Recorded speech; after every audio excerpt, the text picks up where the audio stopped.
Good. Right, okay. You know the drill. The obligatory feedback slide as ever. If you're not on our Slack already, which hopefully most of you are now, you've heard me drilling on about this and Tristan week after week after week. Please do get on there. We do love to hear your feedback. Or, you know, even during or after class as well, if you've got any thoughts, please, you know, share it with us. Right, so let's just do a quick recap of, well, you know, last week as usual. So of course the first thing we did was learn some of the gotchas, the pitfalls, the mistakes you can make when you're using OOP in C++. And then we of course learned a few advanced techniques. But I would like to stress that, so one of those ones that I counted last week was the curiously recurring template pattern. I wasn't aiming for you to try and build one yourself or anything like that. It's the sort of best allegory I have is like, you know, you can recognize a plane in the sky, but you don't necessarily know how to actually build one.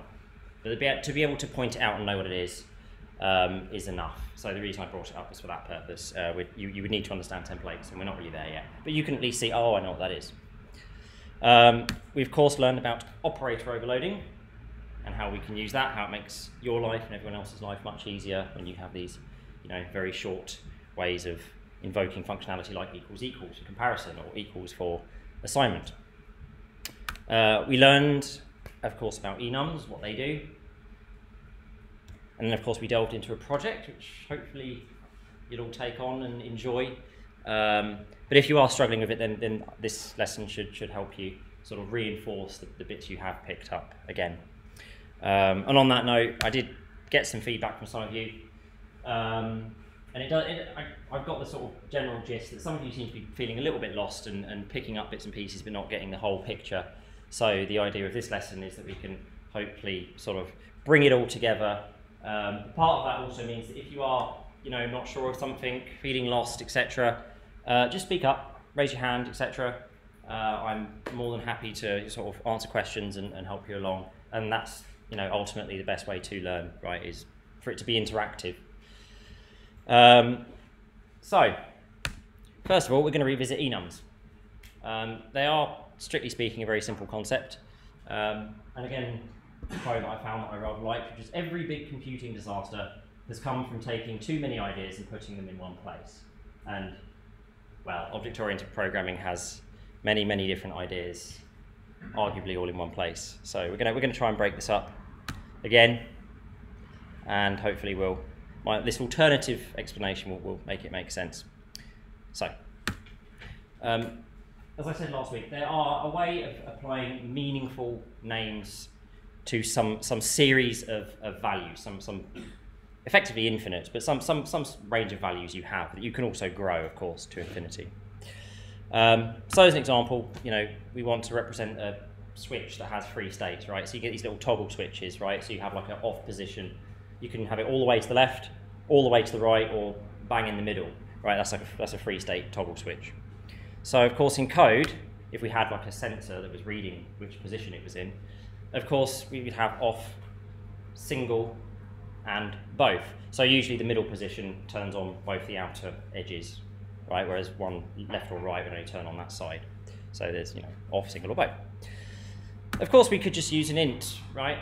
I can just mentally track that in my head. Oh, well, I know that the left position is off, the middle position is both 2, and then the right position is just on 1, right? But obviously that's not very good for me.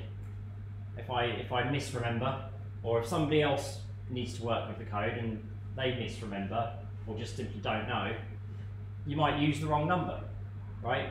I might think, oh no, it was both 2 or 1. You can easily forget. So instead of doing that, we can use this structure, this feature of the language called an enum. So instead we can literally use words to represent them in our code. So then we will just have off, single, and both, right? Which just matches exactly what I set up there as the mental concept, but now it would be in the code. And the compiler will take care of the underlying numbers that these will represent. So by default, it will automatically pick numbers for you, starting from 0. So each additional one you add is just one more, as it were. But you can, of course, manually specify them individually as well. Prefer not to do that, of course. And it just lets you represent a fixed range of values, some series of values that can represent states. In this case, these represent states, right? They could represent colours. You could use an enum for red, green, blue, yellow, orange, whatever. What they represent is down to what you need to represent, right? That's the part of your problem. The language itself isn't going to help you with that. And additionally, it stops us going out of range, right? So whilst I might misremember 1 or 2, or 0, 1 or 2, I could equally just typo or forget that it was the tri-state switch. Maybe I have another component that has 5 positions. Maybe it's a really complex switch. It's got 5 separate positions, right? It's like a dial, perhaps, and that uses 0, 1, 2, 3, 4, 5. But then I forget that I'm dealing with that, and I try and use a 3. What's going to happen? Nobody knows. You have no idea. You've used an invalid value. You have a problem. But if you use an enum, you can't do that because the enum only has off, single, or both. Your code simply won't compile if you accidentally use some name that you didn't originally put in the enum. It will just not compile and say no. And then you're going to go and look and see why it didn't compile and realise what you've done. If you were to just use ints, I could pass it 5,000, it will compile, but it will probably not do what I want. It will almost certainly not do what I want. It'll probably crash. So let's imagine a traffic light. I covered this last week, of course, but we're going to look at it again. But there's no pointer or clicker, is there? Yeah. No. Okay, never mind. All right, I'll have to sort of wave my finger dramatically. So of course we have our enum class declaration. So similar to struct or class, but this is not a class. We have to give it a name, so I've called it traffic light. And the class keyword makes this what we call a strictly typed or strongly typed enum, which gives you some safety, and I'll be demonstrating the difference shortly. So I've elaborated this code a little bit more. So we have our off value, which internally in the compiler will be just 0. So I've added a comment to say that it's 0, just so you can read it. We have red, which of course will be 1. Red, yellow, which of course will be 2, which is going up as you can see. Green, then just yellow, of course. And then finally, that's it. Right, those are the only states we need in this traffic light. Again, this is just a theoretical traffic light. If you were designing a real one, this may not be sufficient. It may have additional states. It would depend on the law of the country you're in that you're designing them for, and all sorts of crazy concerns. So this is obviously just a very overly simplified example. Do you tend to put all your enum definitions in one header? No. I will put my enum definitions with whatever class cares about them. If they're... What if 2 classes? Because I got this too. Yes, so that's I got multiple definitions of enums. So that's usually a matter of ownership. So for example, usually the actual management of the state that the enum represents will be managed by one class and probably codified in one interface. So what I would do in that case is it will be part of the interface's header, possibly inside the interface class. You can nest an enum inside a structure or class if you wish. I tried that, but your instructions said that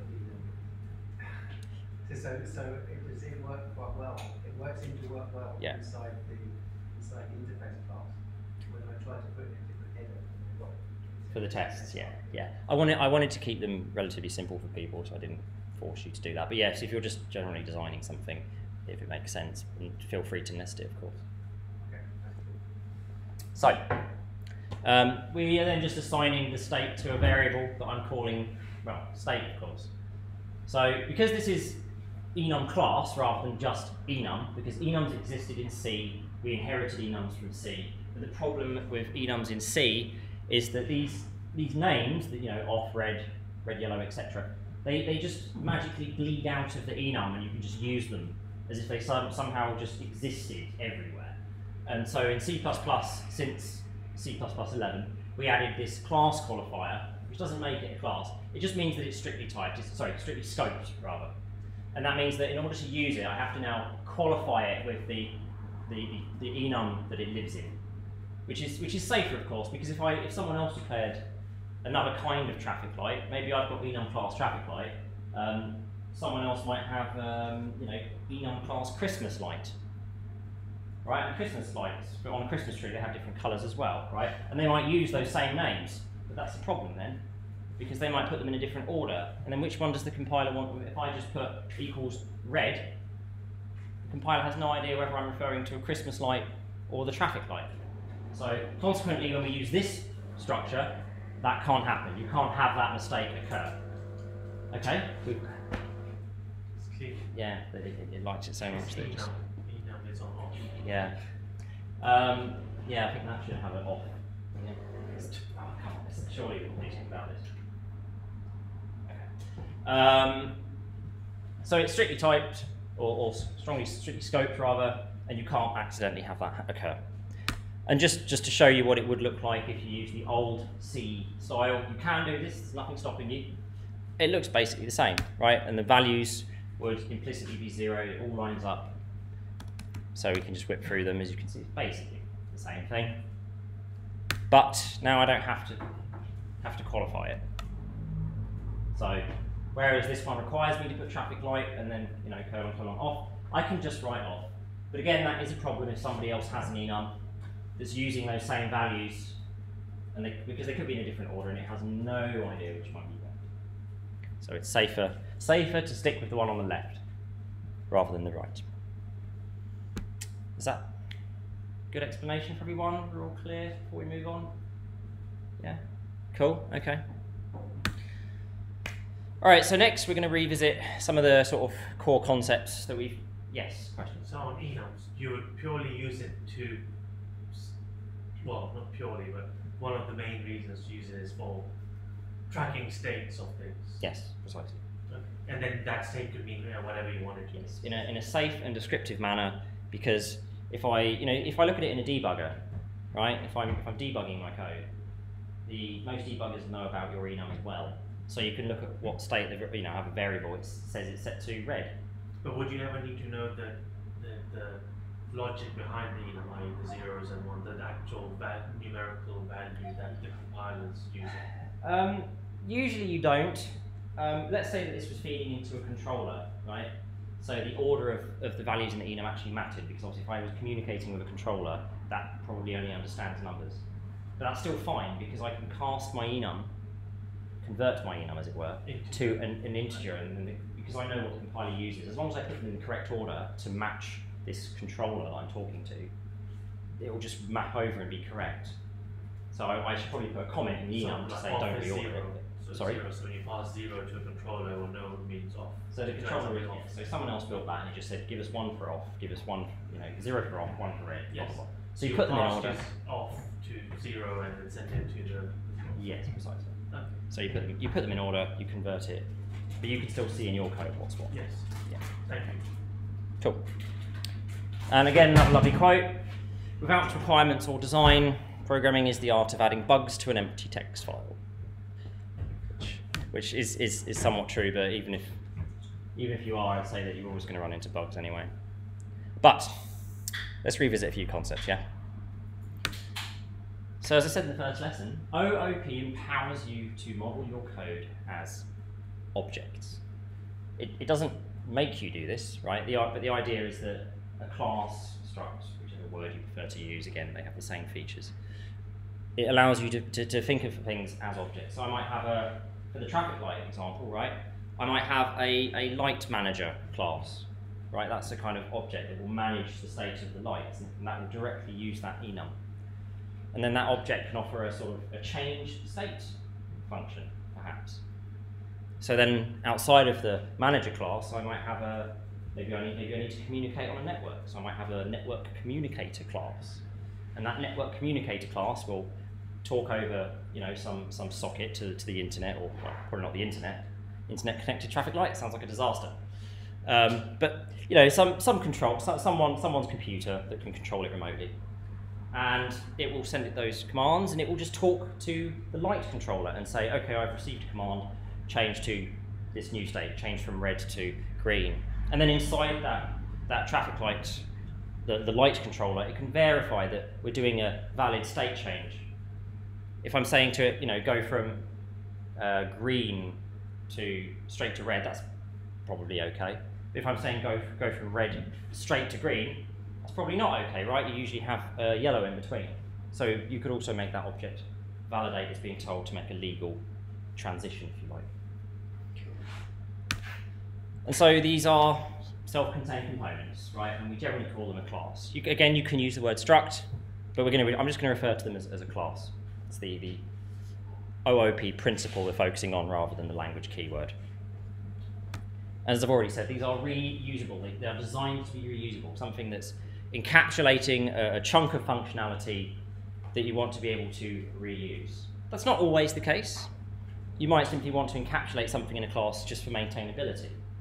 You may not actually ever intend to reuse it. You may only want to use it from a very specific place, but at least it's well organized. If you hire a new developer or whatever, you can point him at a single class. Sorry, yeah? Okay. You might want to reorganize. You might want to just organize it so that someone can come in and enjoy it. Okay. So, obviously a class should own all of its data, and all of that usage should occur through a function call, right? You don't, again, have to do this. You could make the data public. But if you do that, anyone can simply access it. And generally we have this principle of encapsulation. Your class makes all of its data private, only it can touch it and modify it. It can expose functions, right? So within that single class, others can call those functions and you can manage the data for them. But you don't just let them, manipulate it directly. That's down to you. And then of course you can guarantee that you don't end up creating a mess, right? If I have 50 classes and none of them have this, none of them have encapsulated their data, you end up with a mess, right? Everyone's poking at everyone else's data. And if I need to make a change in one class, I might make that change, run the code, but it turns out that when it runs, 10 other classes modified the data already. So the change I've now made is completely invalid because I was unaware that there were 25 other pieces of code in other files that were changing it. Whereas if it's all encapsulated and you know it's private, you know that nobody else could possibly be touching that. You've only got one place to look. They might be calling your functions, so you have to be aware of those, but those functions all live in the same file. So you've just made your life a lot easier. And of course, those member functions are operating on the data of the caller's instance, right? So when I have a member function, one person might have an instance of my class, someone else might have an instance of my class. So when they take the instance over here and they call a function, it only affects the instance over here. The other person with their instance here, that's completely separate, right? They can access all the same member functions separately, but the data in A and B, if we'll call them, are completely separate. And again, this is down to design. These are one of the sort of harder, more sort of fluffy concepts to grasp. You should try to model a single thing. It should do one thing and do it well, right? I mean, imagine how things are organized in Unix. You have these tiny little sort of building block commands like cat and echo, nc. They all do very specific small things, but they can sort of be combined together into something really useful. I can echo a string, which I can then pipe to. I'm running out of ideas now. pipe to netcat across the wire to another computer, which can then direct that into my authorized keys file for SSH, so I can just add a key without having to actually copy paste it or put it on a USB stick and move it along. Of course, if you're not on a secure network, I wouldn't recommend it. Someone could manipulate it in flight, but yeah, such as Justin. And consequently, try and avoid packing too much functionality into a single class, right? If you built a class and it's this concept of like a God class, it's a classic anti-pattern. If it's thousands and thousands of lines long, there's just way too much in there. It's too much to mentally track. Try and keep them to a manageable size. Move functionality into other classes if you need it, right? You can always have helper classes, right? You can have dependencies, but just try and break things up and don't let single classes get too large. And on that note, testing and mocking is facilitated greatly by using OOP. Generally speaking, if you have things like test fixtures, or you're doing, of course, BDD, you focus on having a set of tests, in your unit test file, and they all operate on one class, and that might encourage you to interface things away. So I do encourage those approaches, but of course, don't worry about TDD and BDD too much. This is the know it and recognize it thing. It's not the you're going to do this. part, right? These are concepts to be aware of and not things I want you to focus on right now.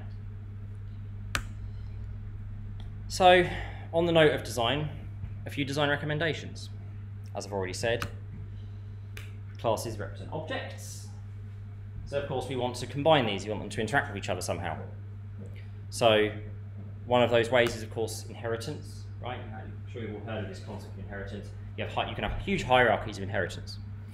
And when you do this inheritance, when one class inherits from another, it's going to inherit all of the data and functionality of the other one, right? So it may not be able to access it, it still inherits it, but the visibility may restrict. It may restrict the inheriting class from seeing certain pieces of data in the one it's inheriting from. Well, as I just put in this bullet point, in fact, it does not just grant you access to everything in the class you're inheriting from.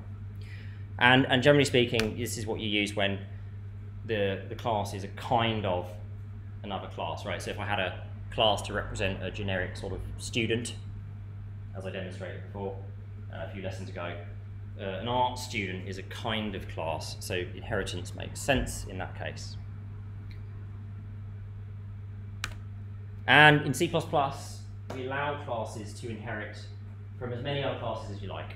Well, there are limitations on how many compilers will let you do, but theoretically it's unlimited. If you were hitting compiler limits, though, you've done something badly wrong. That's just terrible. Generally speaking, you want to keep it to a minimum. We'll get to that in a few more bullet points. But yes, inheritance does have a very good purpose, which we'll also sort of recover today, which I'm sure those of you who were here last week will remember what that is. But, and of course, the alternative is composition, which is a tremendously simple concept. Really, it's a fancy word. I think what was the term? It's like a $2 term for a 5-cent concept. But you use this when a class has or contains another class. It's using another class as its data, and you should generally prefer to do this. Prefer composition over inheritance. It's simpler to track, easier to manage, because the class you're composing just uses these other ones as data, right? If I have my say student class, I have a std string for the first name. That is composition, because I'm not inheriting from std string. A student is not a kind of string. A student has a string for the first name, right? Have a first name, which is a string. So by having a std string as a piece of data in the class, as a field, if you like, that is just composition. Super simple, right? It's a fancy word, but it doesn't really mean anything particularly complex, which is good, because you should prefer it, because it's not complex. So the difference between inheritance and composition is that you use the functionality of functions inherited class, whereas you can't in composition. Yes. So by using inheritance, it may gain you extra access, because the class you inherit from may have protected members, and then you're allowed to access those. But again, using something like protected in a class is sort of saying I intend for this to be inherited from, potentially, which can be okay. But you really need to ask yourself, do I really want to use inheritance to solve this problem? And it does make sense in many cases, right? It's just the case that it tends to get overused, and things that should be, if you just make inheritance out of everything, rather than using composition, you end up with these big chains of inheritance, because you're treating everything as a kind of everything. So you end up with, usually at the end, you come out with one class that's inheriting loads of others, just because it needs all their functionality, and you didn't think to compose it. And of course, so wouldn't composition lose that functionality? No, it's just a different way of organising it. It's a matter of organisation. It's like, so you'll still be able to do the dot operator and then get specific things from that. Yes, absolutely. Yeah. So you can use the functions in composition. Public ones, yeah, but not protected. Yeah. Which is, of course, why if you're using composition, you'd use protected a lot less. Yes, and of course this does mean designing your classes objects that avoid having kinds of other types. But again, it's not a blanket statement. Inheritance isn't inherently bad. It's fine generally. It's just don't overuse it. And using composition also does heavily favour using interfaces. Of course, the irony there is that to use an interface, you have to inherit from it. But an interface is generally empty. It has no actual data or anything. It's just it's an interface to whatever functionality you're going to expose. I think that as well has been confused. Yeah, that's because interfaces, that was Yeah. So interfaces aren't inherited. yes, but the key point with when I'm talking about avoiding inheritance, I'm talking about what we call concrete classes. So those are classes where they already do something useful in their own right, and you would then inherit from a class that's actually useful in doing something in its own right. An interface class does nothing, right? It has no purpose other than to be inherited from. Whereas concrete classes that do already do something, that's where confusion can come in, right? If I have nested three classes, A, B, C, inheriting, I can access A's functionality from C. But when I come to needing to edit that code, I've got to figure out where a particular function lives. So if I'm just looking at C, but actually the function I was using is in A, I've got to go and look through all of them to figure out where it was. Whereas if I keep it simple and relatively flat, use composition, I don't have to worry about that because I know, oh, these are the functions it has. There's minimal inheritance. But if I'm inheriting from an interface, right, which has functions that the derived is forced to implement, you can see them there anyway. Yeah, that's the next child down. Yeah, but the point is that when it's an interface, you've got to implement every single function of the interface, right? If it's a regular concrete class, you don't have to. You're just reusing them, so they're not you don't have to write a line of code for them, right? So I have to search through to find it. Not so in interfaces, I don't know you to write all the definitions. Yeah. If you derive, you're forced to, which is why there's no missing information when you look at the implementation. I know that last week. Okay, so then on to some of the essentials. And again, this is somewhat design, but it's good design. After you've constructed an instance of a class, right? So you're, as the class designer, whether you or someone else is actually creating an instance, after the constructor has been called, that's it. Your class should be ready to go. Should be allowed to call all the functions that you offer. It should not require some special initialization method function to be called after they've constructed it. You should do everything you need to do when you construct it, and not require someone to call init with some extra data, right? You could have done that in the constructor. Make it simple. So that's in the curly brackets of the initial.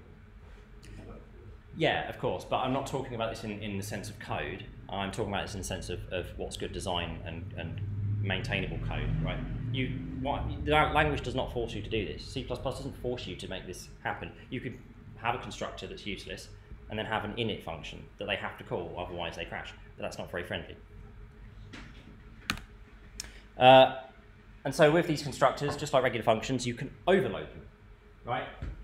So, it allows me to, or the user, of course, to choose the ready-for-use state that they would like to get from your class. So, for example, std_string is a class, right? The one in the string class in the standard library, that does this, right? It has multiple constructor overloads.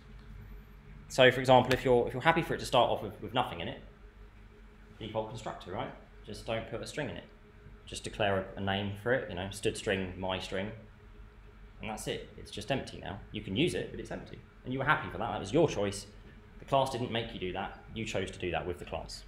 Or alternatively, if you have some data ready to go, maybe it's just in your source code, right? You wanted to initialize it with a string at build time.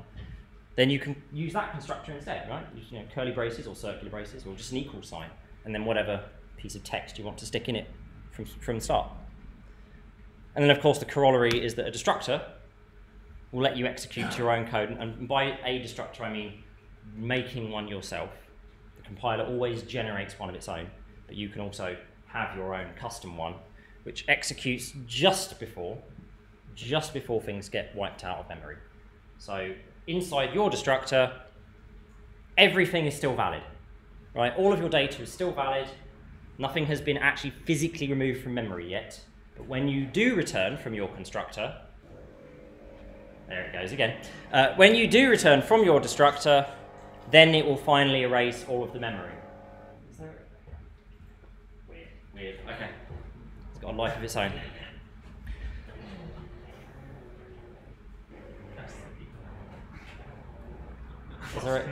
We could just turn it off at the wall. I mean, it's probably Anyway. Potential state enums. So can't be modular. Yeah, I think even the machine itself is highly caffeinated. Yeah. No, it's the other one. You've got 10 machines.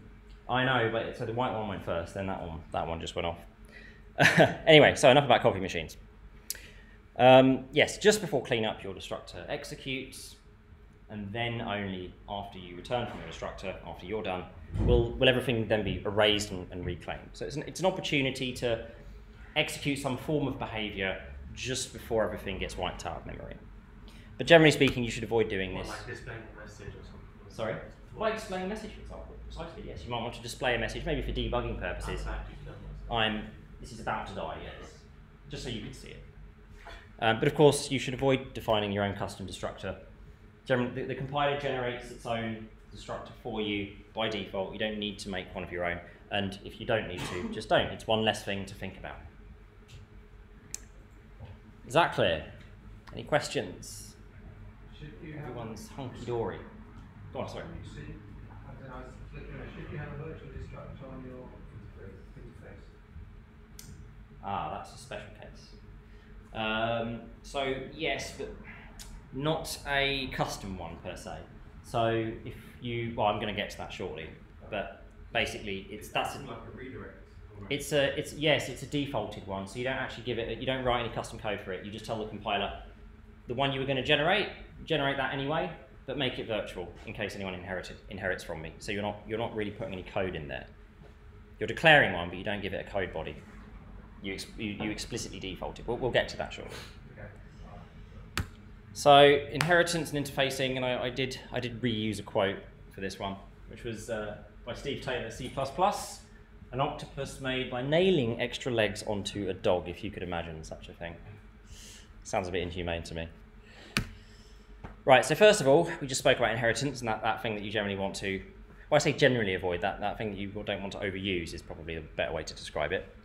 But obviously you need to know what it is and how it works, and fortunately it's not too complex. So as before, you want to use inheritance when a class is a kind of some other class, right?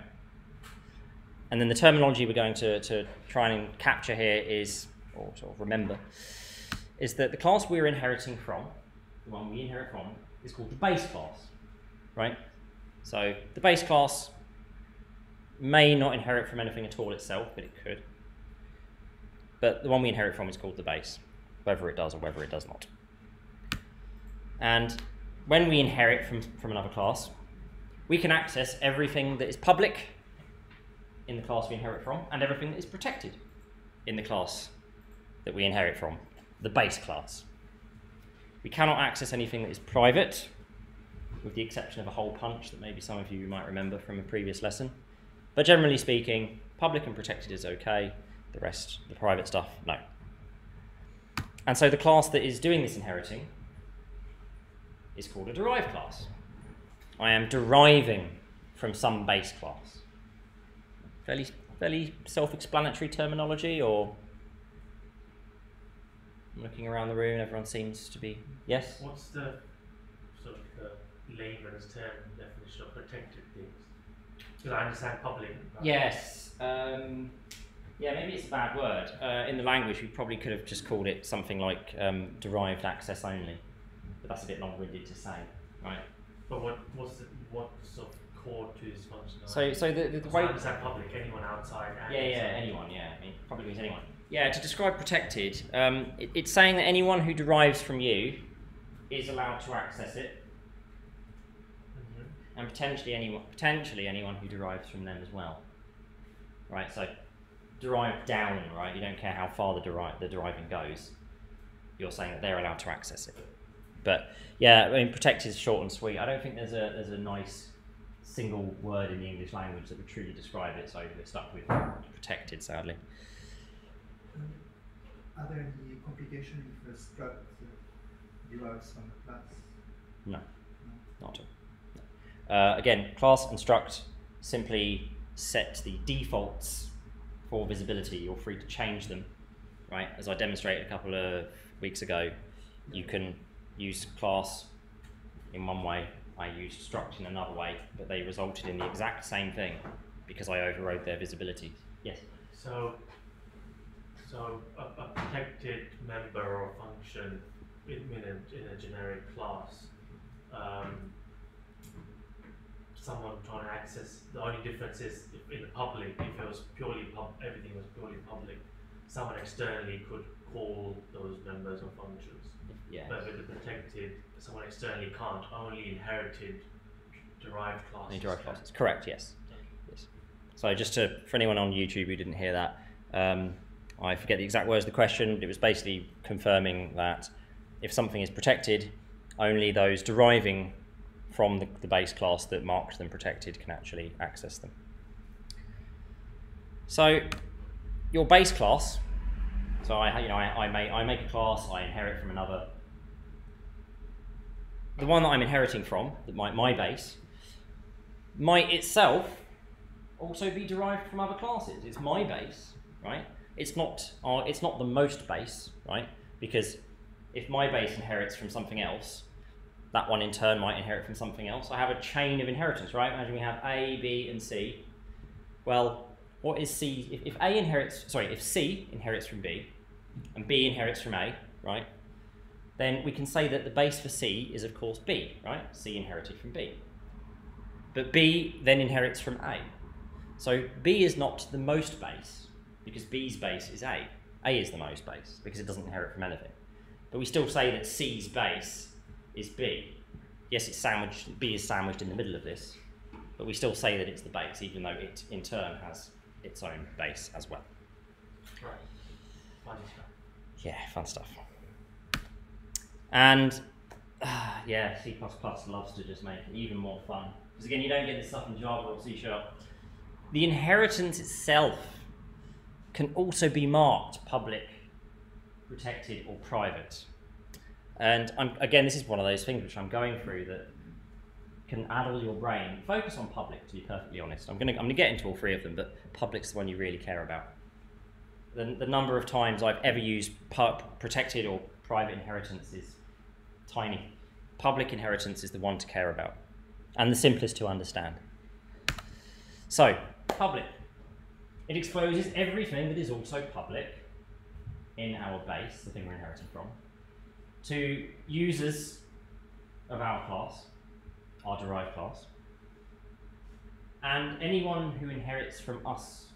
So imagine again the A, B, C. If somebody chooses to inherit again from us, I'm also allowing them to see what is in my base, which I could otherwise prevent if I chose to. So again, protected inheritance is the simplest. It maps to stuff like Java, it maps to stuff like C#, it maps to most of a language. Public inheritance is the one that you generally want. Right.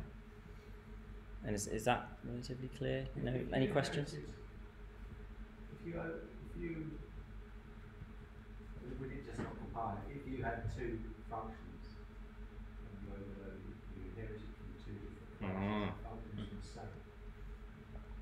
the same. That's a great question. So the question was, if you inherited from two classes and they both had member functions with exactly the same name, exactly the same arguments, exactly the same return type, right? How would it know which one you want to call? And the answer is, sorry, what was that? Inherit from two different functions. And they have the same methods. Inherit two different classes and two same functions, yeah. Yeah. But surely the class name is a function and then the function. That's kind of precisely. Yeah. So as you said, yeah. So if you didn't qualify it, I'll explain qualifier in a second. But if you did the naive thing and just wrote the function, it wouldn't compile because it's ambiguous, right? Do you want one in A or do you want one in B? So the way to solve that is you qualify it with A : and then the function, or B : and then the function. You tell the compiler which class's function you want to use, and then it will compile just fine. You don't necessarily have to do that, do you? You do in this case because it could be either one. Yes, but if we didn't, for example, we didn't have that, it was inheritance. So you still have to do the and inheritance. If it's inheritance, absolutely. If I inherit from A and B, and they both have the exact same functions, yes. If you just inherited from A into B, and you want to call A's function. It means in a case where it's not ambiguous. Sorry, so are you asking where A has some function with whatever name, and then in B, I then redefine that function? No, he just wants to call the function from A. Oh, I see. Sorry. Yeah, there's no ambiguity there. That works. That's fine. So you don't have to qualify it that. No. I thought you said you had But two of if them. you didn't qualify it from the two functions that were Two classes. ambiguous. So you have A and B, and then C down here, right? Yeah. So yes, in C it's ambiguous. You'd have to say it's A's or B's, A colon colon or B colon colon, Okay. and then the function. If you didn't say it, it would crash. It would no. It It would wouldn't just compile. it wouldn't compile. The compiler would say error ambiguous. Yeah. Okay. But they have. It would be based on argument. Yes. Question back. In regard to this question, when you inherit something, Let me come up. when you inherit something, Yeah. is it not classifying itself automatically It's not. when you inherit from Yeah. When you're inheriting from other classes, it's not. another one? Is it not classifying itself? Like to know, let's say you inherit two things identically. If they're identical, you have to qualify them. You have to qualify them. Function identical. Yeah. You have to qualify Yeah. them. Put a qualifier on it. Say which classes version of function you want to use. Okay. Sorry. Sorry, I'll squeeze through. Yes, so it does require it to be qualified. I think we've done that to death, really. Ambiguous ones. Yeah. Oh, no, there was one note I wanted to make, which was if they took different arguments, so if A took a string and B took an int, that's fine then, it's not ambiguous. So you wouldn't have to qualify it because there's only one for a particular overload, right? If you pass a string, it has to be A. If you pass an int, it has to be B. Then it's fine again. So on to protected, and again, this is more complex, don't really worry about it. Make sure you understand public, that's the one that really matters.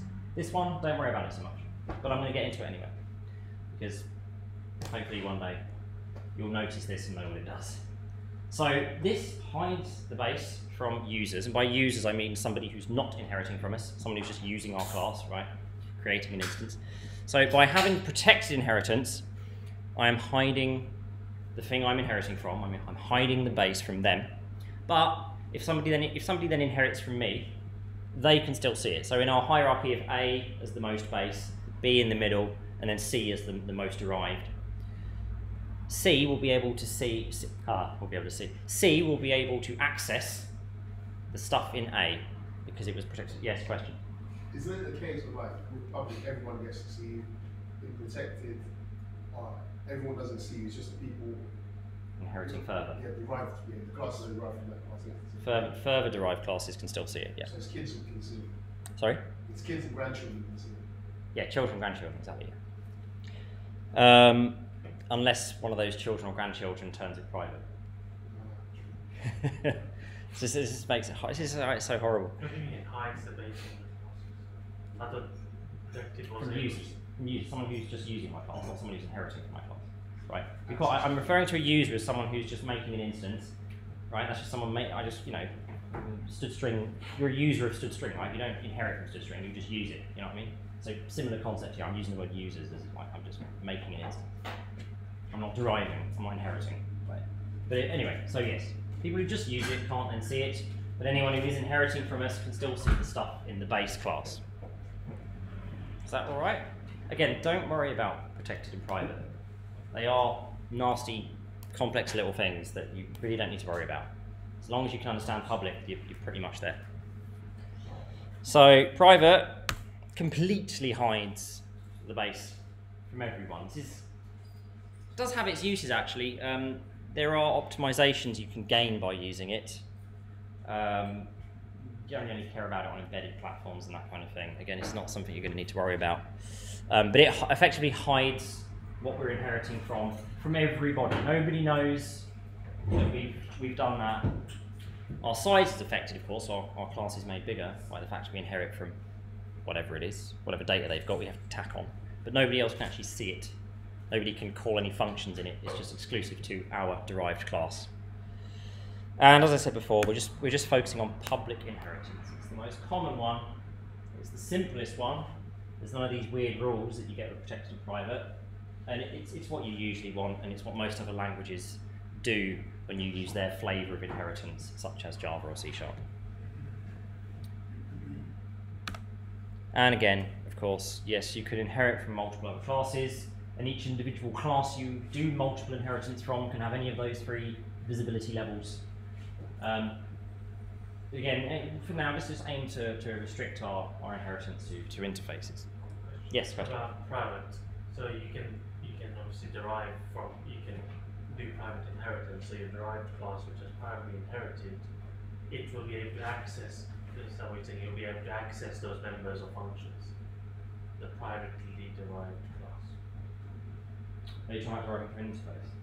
No, it's not like just generally like a standard class which has privately been inherited. Yeah. It can access all the private health data. Private to it. But there can be further derivations beyond. No. So someone can privately inherit, right? So I can derive from something privately, and someone can derive from me, but they can't see it. So imagine again, let's have our little sandwich of A, B, and C, Yes. right? So B privately inherits from A. Yeah. C can still inherit from B. It cannot see any of that at all. It can only see B. Cool. Normally, if you use public or protected, it would be able to see it. C will be able to view A. Yeah. Sorry. You don't have abstract classes here, do you? We do, but it's not a language level concept. So to have an abstract class, you just have at least one pure virtual function, and it's basically abstract. Whereas obviously in say Java, it's codified as an interface, and then all of the member functions just have the methods, if you want, right? They all just have to be. Well, there's default methods in Java now, but prior to that, right? They just had to not have any code. Right. So let's look at a simple case of inheritance. And so I'm going to drag up the student class that I hope you all saw last time. So it's got a constructor which takes a string for a first name and last name and then initializes the 2 fields. Notice the color coding. Purple represents these members and white just represents arguments. So we have the first name and last name. We then have a member function that returns first name, a member function that returns the last name, and then just a function to set the name. If you something need to replace what's in there, you can do the replacement.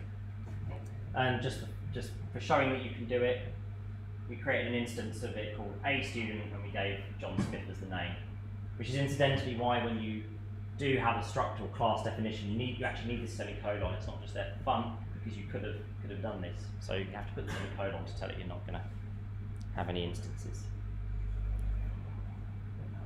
What do you understand the last one? So when you close off you only close off a function, right? So I don't have to put a semicolon after the closing brace of a function. I just close it. But when it's a structure or a class, I actually have to put the semicolon. Yes. Normally you don't have this bit, right? Normally there's no A What's this student. last bit? That's a variable. It's an instance of the struct. It's a global. In this case, it'd be global. It's a global variable called A student, and I've initialized it with John Smith. But It's inside your class. no, it's global. It's a global. That's effectively it's whatever scope this was written at. So if I wrote this at global scope, this variable will be a global scope. So you've initialized an instance of. Sorry. Is the only student? Hmm? Is A student a type of a student or no? This is the same as, imagine I just put a semicolon here instead, right? I closed it off, put a semicolon, and then on the next line I did student space A underscore student, initialize whatever, global variable, right? That's just a shortcut for doing the exact same thing. Generally speaking, don't do that. If you, Have you made a singleton? Yeah, I was confused. sorry? Have you made a singleton there, or can you still call student further down? You can absolutely still make more instances. It's not a singleton in any way.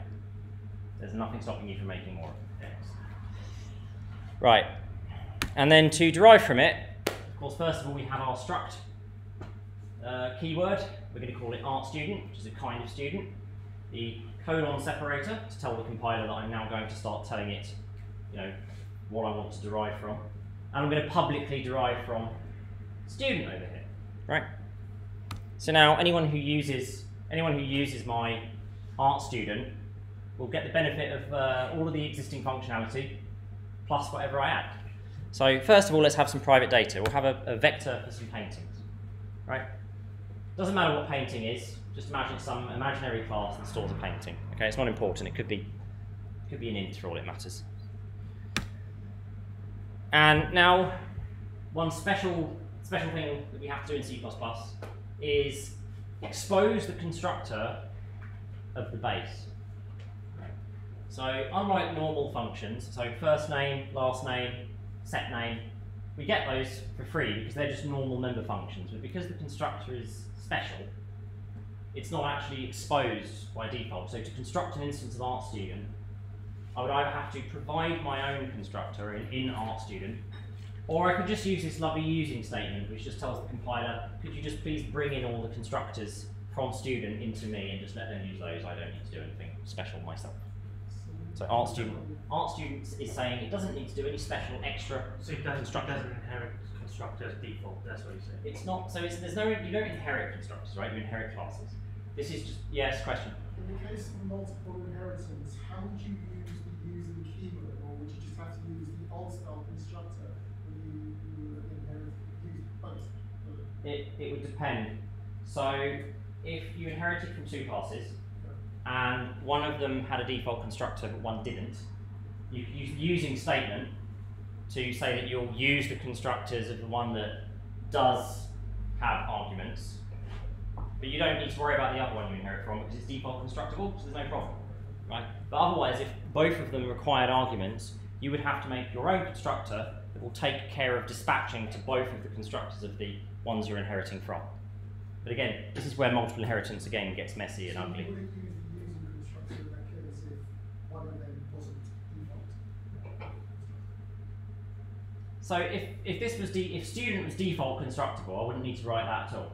Wouldn't be necessary. No, I said in the case of multiple inheritance, if one of them didn't have a default constructor, if both constructors took arguments, you couldn't use a using.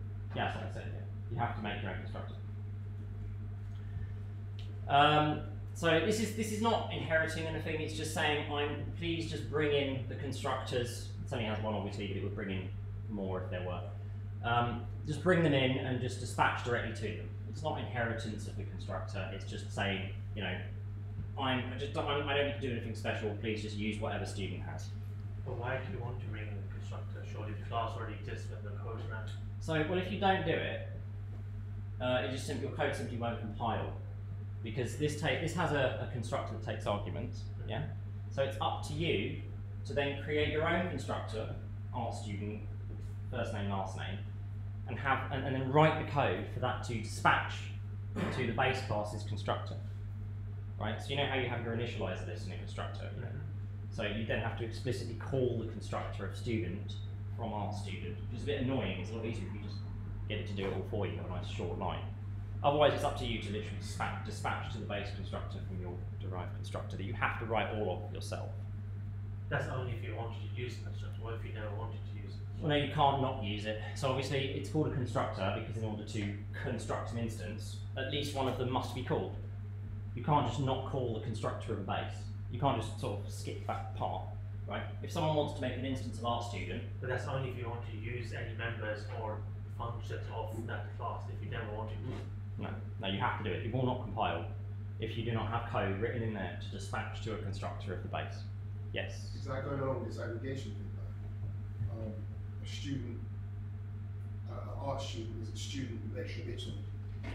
Exactly. Yeah. An ArtStudent is the student thing still exists as is.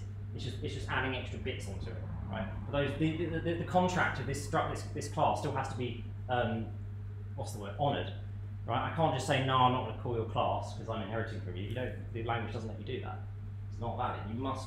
You must call that constructor either by doing this and letting it go directly, or wrapping it. Yes. But it's hard to say I'm making a superclass art student when you don't make a student thing because it's a type of something, isn't it? Art student is a type of student, isn't it? A kind of student. Yeah, a kind of student. So you can't have not initialize an object of student because then it's not a type of student. Precisely. Language doesn't let you just magically bypass initializing the thing you inherit from. You have to still call it somehow, right? So this is the shortcut syntax. It just brings it in for you. So your art student still needs a first name and last name to go with. Well, it's sort of that is the compiler does that, right? When inside the compiler, it's going to have this space in memory for both this and both the vector of paintings and the two strings. The art student can't access them because obviously the code the language enforces restricting you from touching the private data, right? They're private, so I can't access them from RStudent. But in terms of the space that's allocated inside the machine code that it generates, obviously it just does a contiguous first name, last name, paintings. Yeah. It kind of makes sense that the student can't access it. Because it's kind of saying it will have prior knowledge of what's going to come. And it doesn't. Because you can develop any kind of student you want. So yeah, if you set if I remove the private keyword in student, then obviously they are now just accessible. But it's just you're just making rules, right? All that this private, protected, and public are for in terms of these fields is just setting the contract for other programmers who are using your code. They won't take up any more or less space than they would. You know, you can change private to public, and it still takes up the same amount of RAM as it always would. So again, it's just for setting the contract and for design. So next, we're just going to add a function.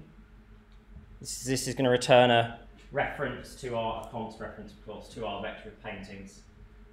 We mark it const accessible. So we've got that const keyword there. Again, don't worry about the ref no except. Those of you who are leaping ahead, feel free to research it or ask me later. Just worry about the const at the end, not the bit after it. And that's just a standard member function. So we'll return. Again, notice the color coding. Just return a reference to our paintings. And then we'll have a member function for adding a painting. So we take a painting by value. As you notice now, I haven't written const there because, well, it's going to modify our member, so we can't be const, because then it wouldn't be modifiable. And we just shove it in there. Also, don't worry about std move either, just an optimization. You could have just done in place back painting or push back painting, would have done the same job. Close it off and close it off. Right. Let's have a look at a. So if you go back, you said using constructor, using student, which is yes. constructor, but you never actually invoked it directly. Like you never passed any arguments to it. No, because it basically means the compiler will generate a wrapper constructor for me in RStudent that goes straight to the one in student. Does everything for you. Right. So not say wrapper. But then you need to pass those kind of arguments in this first name. Yes, and anybody who's constructing an RStudent must do that too. This just makes the compiler do all that work for me. It will define, it will implicitly define constructors in RStudent that go to the ones or one in student, all for me. Yes. So how would I create an instance of RStudent? So you could do RStudent. So imagine that I had this thing over here, right? This bit down here where I have John Smith. I could just drop that straight over there and it'll work. So I couldn't do RStudent John Smith. Yeah, you could do that too. That's fine. So that will invoke the base class constructor.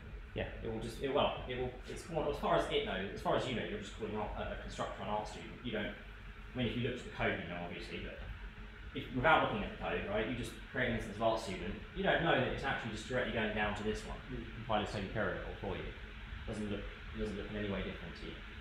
If you create this an RStudent, it's an RStudent, then there's nothing in the first one to pass.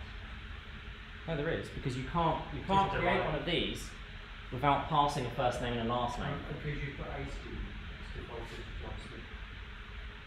That's something. No, I'm just calling the constructor. I'm just calling the constructor. Imagine that this was just on a separate line in a function. I had RStudent, a student, John Smith. So, but if you made an instance of RStudent, what goes in first name and last name? Or whatever you pass when you. Because you don't pass. You have to. You have to because you haven't got a initializer. There's no default constructor, so I'm not allowed to. I have to give. I have to give it 2 strings to construct it. That's the contract, yeah. So something slightly less simple, just to demonstrate what I meant with these constructors. So again, we'll get our private data. Again, just the paintings. Could be a vector of ints, not important. And now we will actually do our own constructor. So we take a first name. We take a last name. Again, I'm really just doing what the compiler was taking care of for me. But we'll also take a painting. Maybe you've got an initial painting. Just an extra argument, no big deal. And now we have, again, the code on, right? The initializer list for the constructor. Don't worry about the std move. but I have to call the constructor of student. This is what I was talking about. You have to call the constructor that student has. So I need to give it a first name. Again, do not worry about student move. So I call it, I give it the first argument, first name, so it's going into first name up there. And then of course last name, again that's going into last name up there. And then that's it, done. Right, that's the first part of my initializer, it's done. So I've then taken care of constructing student, it's got the data it wants, it initializes its data, done. And then because you can have body of code in a constructor, just, obviously functions have a body of code, right? Constructors also can have a body of code, well, they must have a body of code, even if it's empty. So in this case, I want to do something, I'll just shove the first painting into my vector of paintings as a piece of code and close it off, that's it. So we initialize everything we have to, done, valid code. Again, the same function, it just lets us access by reference the container of paintings as a const reference to it. So we can't modify it, but we can obviously then do that from a const instance of ArtStudent. And again, the add painting, there's no changes here. It's the same thing again, let's just add yet another painting onto their portfolio, if you like. I mean, while you're learning, it's quite a good way. Why? Nice your thought. Sorry? While you're learning. Why you're learning what? While you're learning to code. That's quite a good Oh, I see. Sorry. Yes, I get you now. Yes, I mean, as a a technique, if you want to sort of reinforce doing it by hand, then yes, writing the constructor yourself out fully is a good way to sort of gain an understanding. If you want, the using statement obviously does it all for you and might make you lazy. Yeah. We had a Slack already a discussion about that. If you initialize our student as a const struct, it would also apply to all members within it. If you initialize what as a construct, sorry? Let's say you declare a variable const our student. Then, for example, the paintings would also be constant, wouldn't they? So if you have a const instance of ArtStudent, is that what you're asking about? Yes. Yeah, if you have a const instance of ArtStudent, the only functions you'll be allowed to call are the ones with const on the end. So you can call this one, called paintings. You'll be able to call first name and last name, because they've got const at the end. But you cannot call set name, and you cannot call add painting, because they do not have the const at the end. So if I, for any reason, forgot to initialize my member variables, I would have to declare them explicitly mutable. Oh, that's special. So you're asking if you, oh boy. Okay, everyone tune out while I answer What's this. the question? Hey, he's asking about the mutable keyword.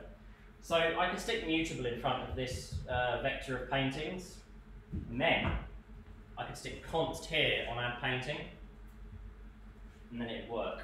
You can have a const instance, and you can of course call add painting. So let's take it step by step. So reset, I've done nothing. Okay. First thing I do, I just stick const at the end here, right? So consistent.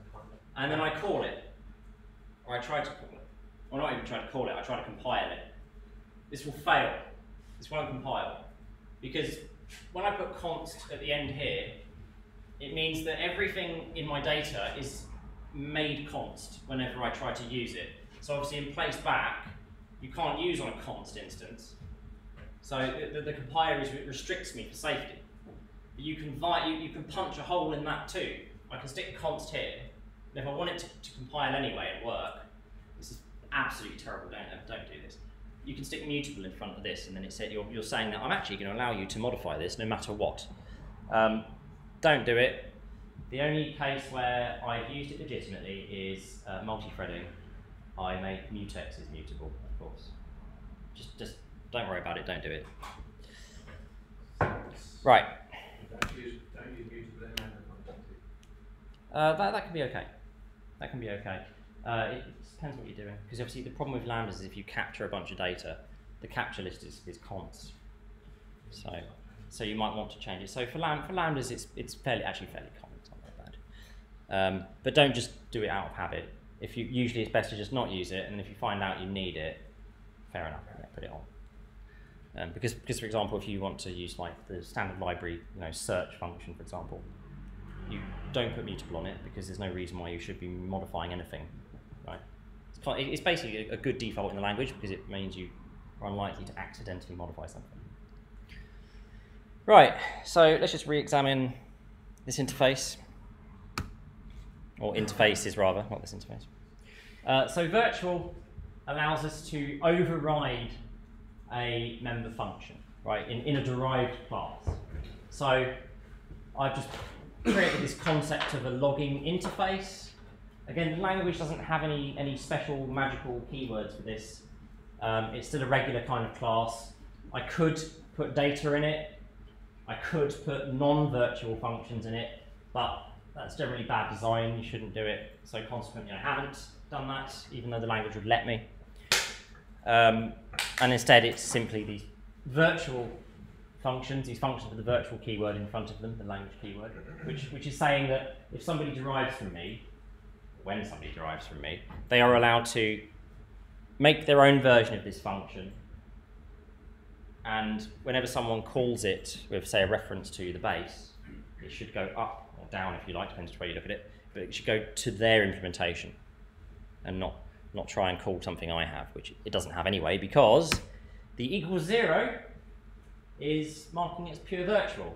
And by having at least one function with this equals 0, you have to have virtual as well, by the way. You can't just put equals 0, you must put virtual and then equals 0.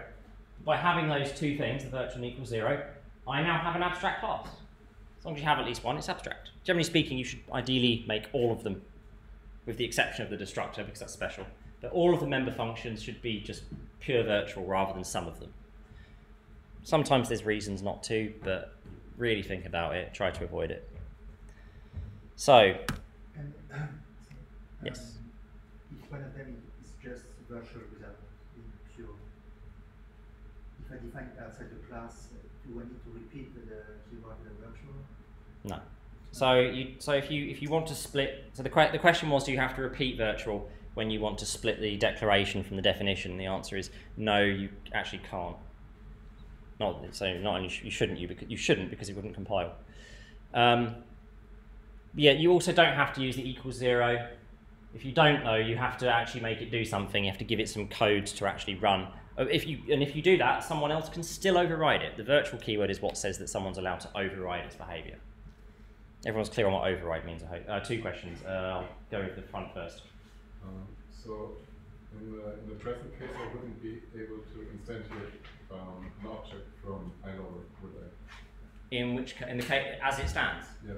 Correct. If it's got at least one pure virtual, you cannot create an instance of it. Absolutely. And the question back. But there is a difference between pure virtual functions and virtual functions. The pure virtual functions, you're forced to override them. The virtual functions, you can take declaration, or you can override them. Choice. Yes, precisely. Additionally, just to make it even more fun, everyone else tune out at the beginning C++, you can have a pure virtual function, and it can actually have a body. And you can call it from a derived class. Yes, really. You still can't create an instance of the base, but you can have a pure virtual, still give it a body of code, and the derived is allowed to call it. Can you tune back in? Yeah, well that's the difference. Yeah, between, sure. Like just creating an interface effectively by having the signature, or creating an abstract class that has a concrete implementation that your derived class can do. Yeah, so what I was just saying a second ago is not something I suggest doing. You can legally do it though. The only possible use case I could think of is that you want to force people to derive from you and implement your stuff, but you want some little bit of functionality in there that they can potentially choose to use if they don't actually want to give a full set of functionality in whatever virtual function you did give a body to. But it's not really a great idea to do. The most common use case with what I just mentioned was with destructors. So obviously if you have a pure virtual destructor, it still has to have a body, and that applies to member functions. Anyway, tune back in now. So, yeah, you can also do this to the destructor, and as you can see, as we've done here, we've used this virtual keyword to make the destructor also go up. And this is important, and I'll get into this shortly. Oh, sorry, no, I misinterpreted my own bullet point. You can also make the destructor pure virtual, is what I meant to say, which I haven't done there. Obviously, there's no equals 0. And you should try to avoid this. The reason why is simply that you don't generally need to do it. If for some weird reason you had a class with no member functions at all, but you didn't want to let anyone actually create an instance, You could choose to make the destructor pure virtual instead, so it would be the only thing, but it's silly. Keep it simple. Don't do that. Stick to something that looks like what we've got here, right? The member functions are pure virtual. The destructor is just default. The compiler generates it, but it's marked as virtual so that it can dispatch to the derived classes. What's the difference to having the equals default, just a semicolon in the virtual destructor? Well, if you just put a semicolon, then you're saying that, well, I have a destructor, but I'm going to put the code somewhere else. Okay. And you then have to go somewhere else and define it. You have to implement your own destructor. You'd have to implement it then, yes. It's not defaulted anymore. And again, in sort of programming terminology, general programming terminology, we just call this an abstract class. And I think we've already covered it a few minutes ago, but yes, a virtual function can have code. If you get rid of the equals 0, you can give it some code.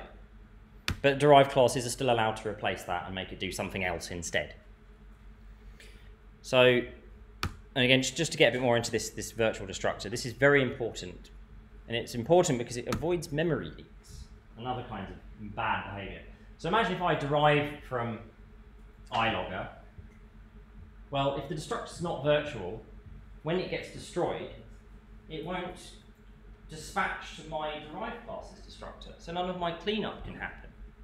So if I put virtual on it, and I really think that the language should have made this the default for any, if a class, I had this argument that if a class has at least one pure virtual function, it should automatically do this for you. But sadly that is not the case. Maybe I should write a paper or something. So instead we have to manually do it ourselves, stick the virtual keyword in front, the little tilde, and then you can just do equals default to let the compiler take care of generating everything for you, because we don't need to do anything special, obviously. And that will make sure that when you do destruct from an instance of this base, the compiler knows to make sure it goes up to the, or down, whichever way you like to look at it, to the derived classes and run their destructors in turn as well. So you can unwind everything. Yes? I've seen it in a couple of other languages that sometimes they need to define a function and you have to declare the parameter types up front. That they use abstract types from which a number of different types are actually inheriting. So that all these child classes are actually allowed as input type. Would that be possible also? Yeah, references or pointers. So I could declare a function which takes an iLogger as input? Only a reference to iLogger or a pointer to iLogger. Not by value, because that makes copies. So, but then I could take everything that derives from iLogger and put pass it to the function. Yeah, it's fine. It'll cast down. But the point is, your function needs to take a reference or a pointer to iLogger, not just iLogger, because that's so. Obviously, in C++, where we have the concept of by value, right? So, are you familiar with Java or C#? Maybe. Okay, because in those languages, it's much simpler. They manually manage this concept of what we call reference semantics. So if you pass a reference type in, say, Java, it's not actually making a full copy of the object. The big difference in C++ is that if you just have iLogger, it's expecting to try and create a full copy of the object, which you can't do with a class of pure virtuals because you cannot create an instance of them ever. If you take a reference, that's different. It doesn't create an instance now. It's just saying, I'm going to treat whatever you've given me as if it was this. Yeah? Confusingly, in C#, if you have a struct, you pass that to that creates class as a copy of high value. And all the fields, as it occurs now, it's a deep copy. Yeah, that's right. But that's not the same for a class, though, is it? No, everything else that's like a kind of like, not primitive. Yeah. I mean, everything is by value in C# and Java, basically. But if the reference is passed by value is what they say when it's a class type. Yeah. Going back to your point about if you didn't have a virtual destructor, then what You didn't have a virtual destructor. Yes, so you overrid the other functions, and then now you need to. If you don't have a virtual destructor, then the compiler simply won't generate the code to call the destructor to call the code of the derived class's destructor, which can then just leak the object. So that's the only problem with that. That's why you want virtual. Just put virtual in. Don't worry about it too much. Just do it. and it will do what you expect, and you won't end up with horrible bugs that leak memory and cause unexpected behavior. So, virtual destructors, let's just get into them a little bit more. We are a bit pressed for time. It allows us to give ownership of an implementation to something that only knows our interface, right? So I only know the iLogger, right? But when I own that iLogger, I'm going to destroy it at some point. I'm going to delete it. And by having virtual, it will ensure that that action of deleting will dispatch up to the derived class's destructor. And so in order to have this ownership, someone needs to obviously give me a pointer. So I can have a pointer to an iLogger, right? Ideally, though, not just a raw pointer. We should use one of the smart pointers in C++, such as unique pointer or shared pointer. Don't worry too much if you don't know what these are. Again, this is kind of going a bit more in depth. Focus on the previous slide was the keynotes you needed. This is just getting a bit more advanced for those of you who are so far keeping up. And yes, when destroyed, of course, the interface's destructor is called, which is fine if we made it virtual, because it will dispatch up to the derived class, the one that implemented us, and call that, and then all the memory gets cleaned up, and everything's happy and fine. But without doing that, of course, it wouldn't happen, and the object's just left there, hanging in memory somewhere, forgotten about. So now let's take a quick look at actually creating an implementation of our interface. Right? So we've got our iLogger again, and first thing we want to do is, well, inherit from iLogger publicly. So done. You'll notice that I've commented out a keyword there. I'll get to that in a few. But simply class FileLogger, so we're logging to a file, and we implement this interface, right? Just makes sense, right? A logger could log to a file, it could log to your screen, it could log to many things. So this is a reasonable implementation of an interface. We obviously need to override all of the functions that exist in the interface. So let's do that. First one is log data.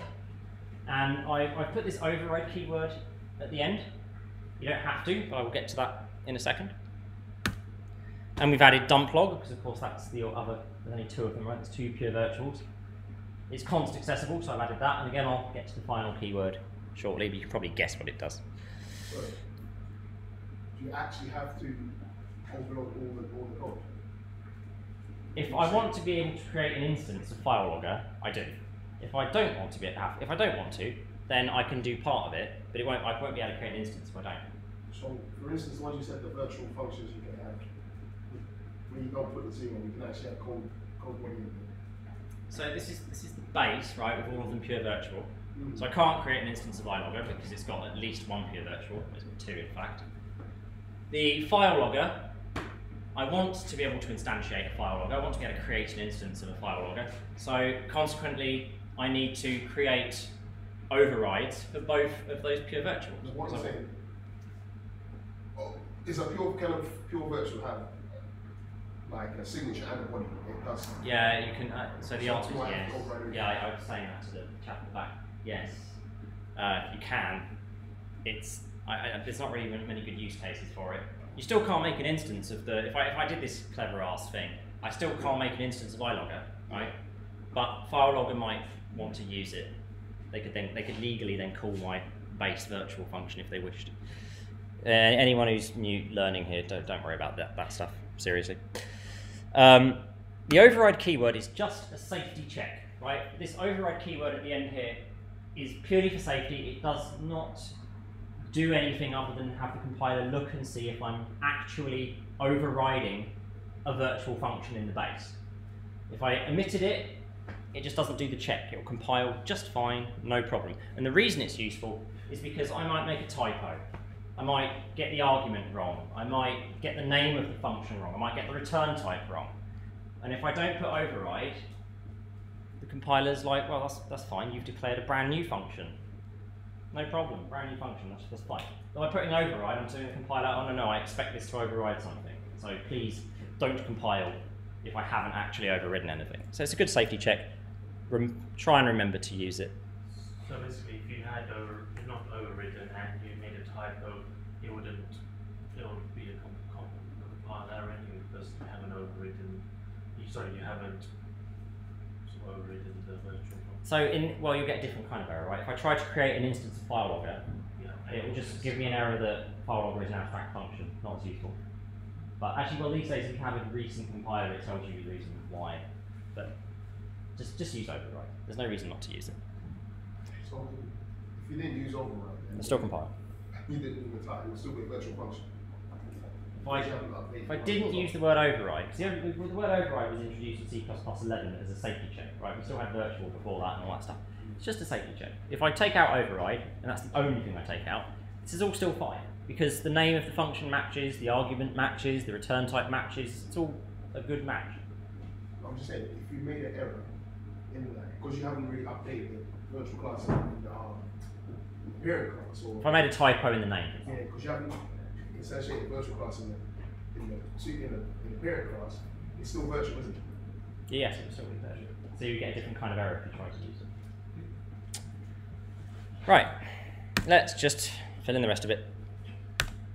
We've got a string for the file name, simple enough. We've got an OF stream, just for the actual stream to write to onto disk. You can use that as a standard library type, not important though, it's the file stream. And we'll have a constructor just to take a file name to store. And that's it, we're done with the class.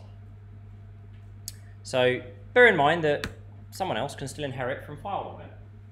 I don't know if you'd really want to, if it would make any sense, but they can. And if they do that, they can override these two functions again. They can override the log data and dump log. They'll make it do something different, yes? Did iLogger need a constructor? It has a default constructor implicitly because I didn't declare any of my own. So you can define constructors for it if you wish. So Virtual constructors. No, you cannot. Constructors do not have the concept of virtual. No. There is no. The virtual keyword does not apply to constructors. Right. Because because it's concrete, right? If I construct an instance of file logger, right, there's no need for virtual because it's just got to go from here all the way down to iLogger. iLogger has an implicit default constructor which does nothing, so it's all fine. Yeah. So there's no, the word virtual doesn't make sense for this case. So this kind of virtual class iLogger, would it have any member variables ever? Like, in your experience when you implemented interfaces or these virtual abstract classes, would they ever have data members like variables? No. Pure functions. Never. No, I've never put data into an interface because I don't even consider it an interface at that point. So the idea of the iLogger, you'd have another potentially class of file logger, or another say you could say data logger. So I can have one called console logger, but for printing to the screen. But I wouldn't inherit from file logger, I'd inherit straight from iLogger because it has nothing to do with logging to files. So file logger would inherit from iLogger, yeah, and my console logger will also inherit from iLogger. Yeah. It's So got nothing. Yeah. that's the idea, isn't it? That is the idea. Yeah, you can have implementations for the interface, and then your functions and classes, etc. They know the interface, but they don't know anything about the implementations. It's all abstracted away. Yes, and if they do inherit from us, they can of course just go ahead and override what we've already done, change it completely, make something entirely different happen. But we can prevent that if we want to, as those keywords probably make you guess. We can put the final keyword, so I could uncomment that, so that // is turning final into a comment, so the compiler ignores it. If I remove the // then of course it is actually not a comment, and consequently that would prevent anybody from inheriting from our class anymore. The file logger. Yeah, but this comment is. See the comment? Yeah. So I remove, if I uncomment it. So it'll only stop you from inheriting from the file logger. Yes, correct. Someone can do whatever they want with iLogger, that's out of my control. But yes, it would make that, no one else can inherit, nobody else can inherit from it. And we can have the final keyword on individual functions, if you like. So it doesn't even have to be on the entire class. I can lock down specific functions. So for example, I've decided to lock down dump log. So you can still, if I didn't do it on the class, right? So imagine we only had the final on the function down here. You can still inherit from me, and you can still override log data because I haven't blocked that, but I have blocked dump log, so you would then not be allowed to override that specifically.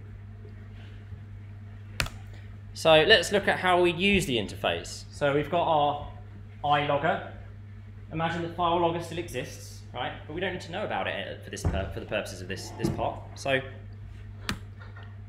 let's make a function called log error, right? It's just gonna do something to log an error. So we take our interface. Note that it's by reference. Notice the little ampersand. It would have to be by reference or by pointer because it's an interface. I cannot do just iLogger because it would try to copy it. And as we know, this iLogger is abstract. You can't copy something that doesn't actually exist. It has no size, right? It's not copyable. So references or pointers are fine, but not copies. You can't make a copy by values, if you like. And then we'll call log data, right? Simple enough. We just append message with the prepend error to the message. No, I just sort of, I think I just sort of. Oh, okay, sorry, I got a question. Okay, cool. And that's it, done. And then we can have a main, right? You know, the entry point of our program. And we'll construct the file logger. Cool. So that is a real instance of file logger. And then we can call log error with it. Log error doesn't know anything about file logger. It has no idea it exists. It's simply using the interface. It simply knows the interface. So when we pass the file logger, well, that's fine. The compiler just says, yeah, that's a derived class, so they can take a reference to that, no problem. And so they call log data, which of course is this virtual here in the interface. But because it's virtual, it will in fact dispatch to the implementation that we had in file logger. So, let you digest that for a minute.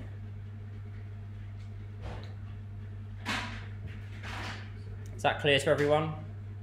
This log error function, that's part of the file logger class, or no? Is this separate? File logger is part of what, sorry? Is this log error function part of the file logger class? No. That is just some function I invented that's not part of any class. That's a free function. The log error at the top is just a free function. All it does is take this iLogger argument, doesn't know or do anything else.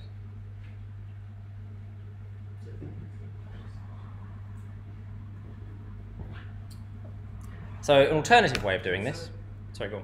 So I just, what does it print out? It's testing error at launch. Sorry.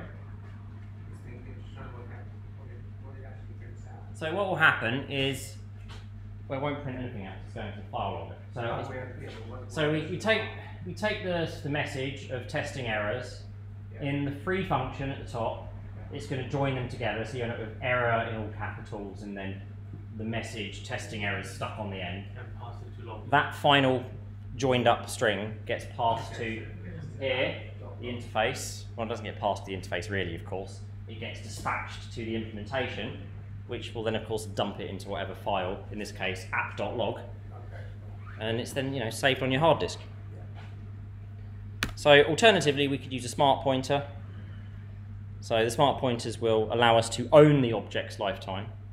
So, the log error free function now owns the object rather than simply taking a reference to it, right? Just to make it clear, right?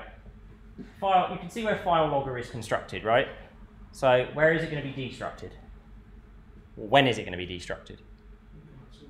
Is that when you come out of school? When it goes out of scope, exactly. So when we return from main, that's where it will die, yeah? Okay. But in this case, we're not going to do that. We now take a unique pointer, so we're going to get ownership. We still take a message, of course.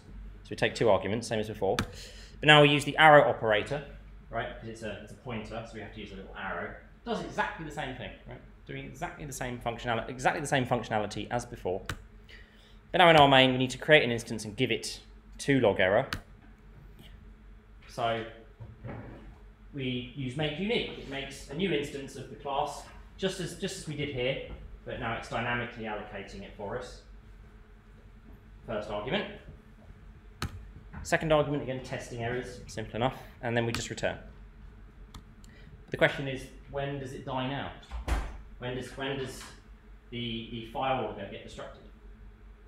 Don't forget, the log error only knows about an iLogger, but it's got this smart pointer wrapper around it, right? So when does it die? There's only two possibilities really. It's obviously not the same as that one.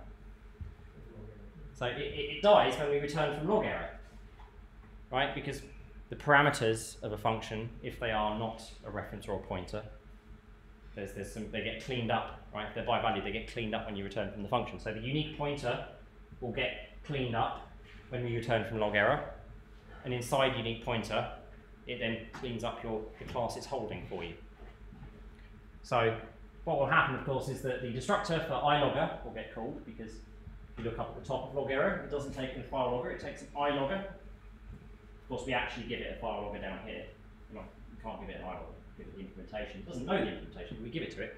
And this is where virtual is important in this particular case, because it's iLogger at the top, and it doesn't know the type, it calls this destructor. But because it's virtual, it's fine, it just dispatches to file logger's destructor and everything is hunky-dory. In this particular case, it's irrelevant, because when the destructor runs, we don't have to dispatch upwards. It's already a file logger, so when it destructs, it just calls file logger's destructor straight away. Yes? If I would declare the object file logger in the main function outside of the function, and would pass it then in the way that we did. You declare, sorry, declare what? So in the main function on the right side, if I would declare an object file logger before, and then pass it to make unique in the log error function. That would invoke the copy constructor. Okay, So it would create a new instance of file logger dynamically, right? Because make unique is creating a new unique instance. If you pass it an existing file logger, it would just call the copy constructor. So it will make a copy of file if it's copyable. Could I pass it in a way that the object actually gets passed? You could move it. You could move it, it will then move construct rather than copy construct. But again, that's an advanced concept. But then it would get consumed by the function. The object would not return from the function, would it? So when you move, all it's really doing is gutting the contents of the one you're moving from. So it's better. I mean, really it's better not to worry about doing that. When I use this make unique, right? It's creating a file logger, and inside the make unique, because make unique is actually just a function. Inside that, the app.log is just an argument. So it's the same as the argument that we pass directly to the constructor here. It just this function takes care of passing it in to the constructor of file logger for us. So generally, you can give it whatever arguments you want in there, right? These app.log there matches app.log here. Same principle. Okay.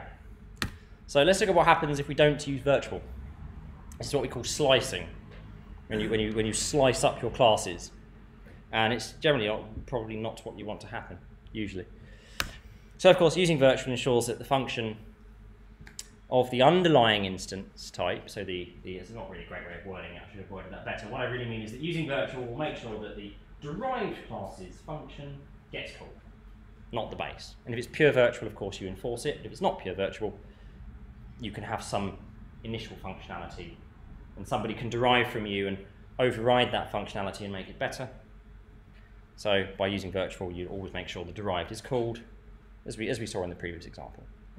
But without using virtual, this doesn't happen. So we can still, do something that looks like we're overriding a function, but doesn't actually quite do that. So let's have a quick look. We'll have our iLogger. We'll have some public functions, but there's no virtual now. I've removed virtual, right? So it looks roughly the same, in fact, but there's no virtual keyword. And now we'll have a file logger. Have a file name, the file stream, and again, a constructor. The log data, which previously was an override. Obviously, I haven't used virtual now, so I can't use override either. But they have the same name, they have the same argument, they have the same return type. And of course, dump log, again, iLogger has dump log, and so does my file log. And done, closed up. And then we make the function called log error, and we do the same thing. But we have a problem now. This log data, right? Well, there's no virtual now. So you also might notice that I don't have the equals 0, because you can't use equals 0 without also having virtual. They are interlinked. So I just have a regular function declaration, a regular member function declaration, all straightforward. But because of that, if I construct a file logger, and as in the previous slide, I then pass that file logger to my log error free function, it doesn't matter. As far as this function is concerned, we have an ilogger, and we're going to call the log data function in ilogger, and there is no way for it to go to the one in here, because that is the whole point of virtual. That is what virtual enables. Without it, you just have a standard, bog standard concrete function, and file logger just falls out of the picture. So we're effectively slicing up our functionality. Once you cast it, sorry? Can you cast it to the file logger? Yes, you can dynamic or static cast it. If you somehow know about the existence of file logger, you could do that and then it will do it. But we have sliced the classes up. Now, wouldn't the compiler get confused which function you're calling? No. Now you've got two instances. No, You've got two instances of file logger and log data. Sorry, log data and dump. No, but they're both concrete, so it depends what you have an instance of. If I have an instance of a file logger, yeah, I go to file loggers one. If I have an instance of an ilogger, I say an instance if I have some kind of cast instance, this reference to one, right? I call iloggers one. So you're saying the public ilogger statement in the class is useless. The file is just useless. Well, I'd have to have a function definition too somewhere, right? So imagine there's actually some code for these two functions in the interface now. So it's not really an interface anymore. Sure. But no, this is called slicing. We're literally slicing off functionality. So if I have an instance of file logger, and I pass that file logger instance to this function, this log error function, we slice off it's slicing off file logger. It just gets taken away, and all the behaviour of ilogger is used instead. That's why we call it slicing. It's not using Just it. to, It's not using it just, inheritance. just to add to what somebody said here, you would have to dynamic cast downwards. Or static cast. Yes. Don't worry about those two things. If you end up having to do that, you've generally got a problem with your design. The whole point of base classes is you generally don't know about the implementations, so you should keep them separate. Just use virtual. So it's slightly confused. Why do you actually? Well, if you do that, why do you actually need the inheritance? I mean, in this particular example, you don't. Its point. It's to demonstrate how it can go wrong. You forget to use virtual or something like that.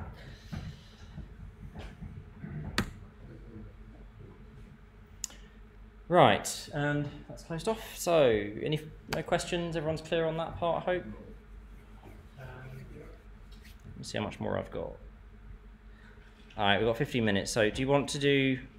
We can either do static data and functions, or we can cover the explicit keyword or operator overloading, or just go over the exercises again. Pick. You can have the explicit keyword in front of constructors and conversion operators. So all right, how many votes for static data and functions? Okay, 4 votes for static data, static functions. How many votes for the explicit keyword for constructors? 2. And how many for operator overloading? 1. And how many for just doing the exercises in the last 15 minutes? Cool. Static data. No, I was counting. Okay, so static data wins. That's what you wanted, right? Yeah. Cool. Okay. And another great quote. If builders built buildings the way programmers wrote programs, then the first woodpecker that came along would destroy civilization. Gerald Weinberg, pretty bleak outlook there, although perhaps true. So we're going to look at the static keyword again. In the context of a class, which is what we've been covering so far, repeatedly, a static keyword denotes shared data. So in order to just make sure everyone's clear on this, we all understand now the idea of instances in a class, right? And those instances are all independent of each other. Yeah? right? I can have an instance of a student A, an instance of a student called B, and those are completely independent, right? Student A has his own first and last name, and student B has his own first and last name, yeah? Cool. So it denotes shared data, but it can also apply to functions. You can use this on functions, but we'll focus on data for now because it's much easier to then relate to functions later. And the basic principle is that every instance, so those independent student instances I mentioned before, when you use the static keyword on some data, it means that those independent instances happen to be able to see that particular thing together. They both see one instance of it, and for this reason, static data lives in a sort of special place, but we'll get to that shortly. And just like everything else, there's nothing made particularly special here. Yes, there's only one instance, as it were. There's one shared instance of your static data, but it can still have whatever level of visibility you want. You can make your static data public or protected or private. It's up to you. Not the same as everything else. No, but then surely all instances of that type class should be able to see that static data, right? Why would you then do public, private, protected? Then that means if it's private, then which instances of that class would see it? Well, I might maybe I'm trying to think of a real world example for you, but I'm not going to give you a real world example. Just sorry, on Michael's got one.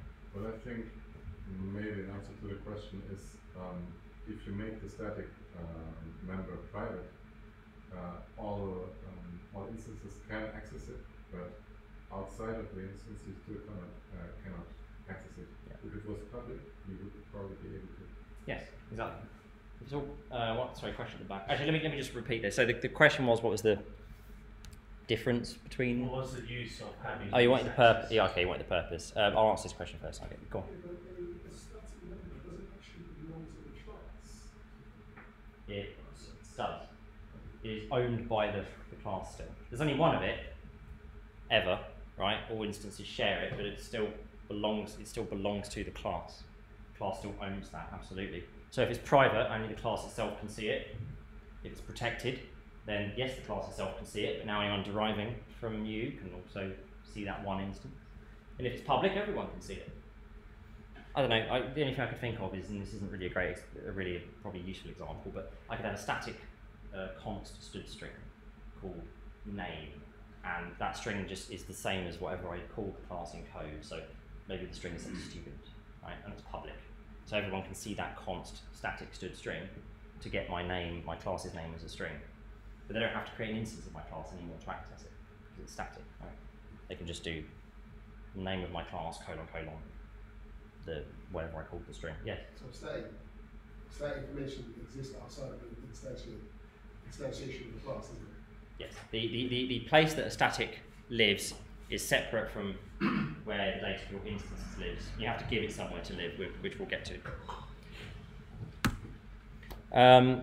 So, yes, it applies the same exact rules as for non-static data. There may only be one of it, but it follows the same exact rules. So there's one less thing to worry about. But yes, aim to minimize use of it still. The whole point of OOP, right, is to benefit from having this independent data.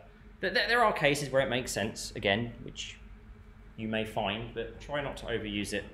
And just get advice generally. Ask people, is what I'm doing good design? You know, if you're using lots and lots of static data because you think, oh, I need to share this, I need to share this, I need to share this, I only want one of them, are you maybe not doing the right thing? Would a good example if you're doing math stuff would be half. Sorry? Half. As a constant. Yeah, that kind of makes sense. Mathematical constants. Yeah. Generally speaking, static data that you don't change is pretty reasonable. If you have static data and then you're going to actually, like, as your program runs, modify it, probably not so much. So, funnily enough, it's generally best for data that you won't ever change. But it does, if you are modifying it, it presents some problems when multi-threading, which you don't really care about multi-threading right now. But this doesn't matter if your data is, not ever changed. You can read from many threads, that's fine. But anyway, again, that's an advanced concept. Don't worry about it. It's just there for texture. The reason why is because you might have to acquire a new text to modify it. But again, this is advanced stuff. Don't worry about it. Questions? Or No. No? Oh, okay. And as I said, it needs somewhere to live. So when you have an instance of the class, right, when someone creates an instance, the compiler allocates all the memory that it needs, and it knows how big your class is, that all that instance data is just, there you go, there's space for it. But a static, obviously, isn't living with your instance. There's only one of it. It's completely separate from each instance, right? It's all shared, so it has to have a common single place in memory to live. So consequently, creating one is a little bit more complex, but not prohibitively so. So we'll have a class, I'm just going to call it my class. Not very inventive, but whatever. And we've just bunged the static keyword in front of what I've called a shared string. So just for texture, we'll have a member, an instance piece of data as well. So the instance one, obviously, each instance of my class will get a separate instr, but they will all share the one that I've called shared, just to make it obvious. And they're private, of course. Class defaults to private. But then obviously I want a public constructor, so I have a public constructor to initialize our instance string. And then we'll just have a const accessible member function on there as well to, well, you can probably guess what it's going to concatenate, and we'll just close that off. And then in the source file, we of course have to include our header that declares the class. And now this is where we are giving the string somewhere to live. So the type, of course, is std string, right? It's a std string. But then you'll notice that the name looks a bit funny. I have to qualify it, right? I have to do my class, colon, because obviously it's the object living inside my class. And then its name, and I chose to initialize this to appended with a space in front of it. You'll see why. Yes, sorry. Sorry, there's a little weird noise. Okay.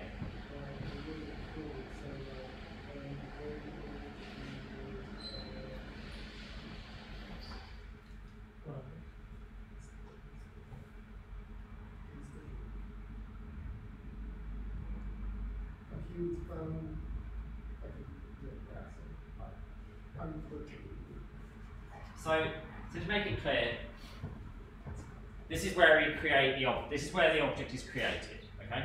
Yep. In our CPP file, this is the one instance everyone's going to share, and this is the act of. And this is a private static. Sorry. This is a private. This is a private static, and this is what I mean by giving it somewhere to live. This is the definition. This is the instruction to the compiler to say yes, okay, memory here, please, for this particular CPP file. I noticed when doing some exercises that you can't define the static's value or within the class itself. Correct, because you have to give it somewhere to live. Right? In the class definition, right, it doesn't give space for something to live. Obviously in here, right, I can declare global variables. But you can declare functions. Then only You can define a function in the class. You can. And they're code, not data, right? Data needs a specific place to live. Functions are different. so it needs to be outside the class's body. Precisely. So I can make global variables in here, right? I could, in the So in the CPP header file, file, you could have put that thing at the bottom. Then. I could have, but that causes a huge problem because then every CPP file that includes my class.h will give it somewhere to live, and it needs one place to live, not multiple. If it has multiple places to live, it will fail to link because it will see, oh look, there's a place for this to live here, and for it to live here, and here, we can't link. Why would it have multiple? Why would each CPP file have multiple? Because this is just a text substitution, so the compiler doesn't actually compile a header in its own right. No. Right, but it compiles these in their own right. And when it compiles a CPP file, it's doing the memory layout, there's places to live, or I can do some regular global variables in here. I can have global variables after it, and they've got a place to live when it compiles this source file. So there will be X amount of it telling the CPU to create space for it. It's called one definition of it. That's one definition of this static. And so I declare it in here, but there is only one definition, and that definition is in this CPP file, nowhere else. Anyone else can, any other, well, it's private, so you can't actually use it, but if it was public, anyone can read this class and then they could have used it, but since it's private. So we have a constructor, we initialize our instr again, don't worry about std move, doesn't matter. The member function concat, and ta-da! We're just going to join our instance string to our static one up there, and return the new string that we get from joining them together. Don't forget this plus operator doesn't change either of these two. It simply builds a new one from whatever they have.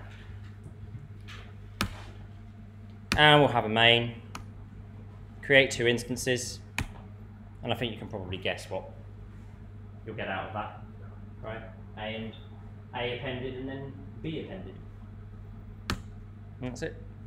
So I think I've got, it's coming, okay, I've got one last slide, which is good because we've got 2 minutes.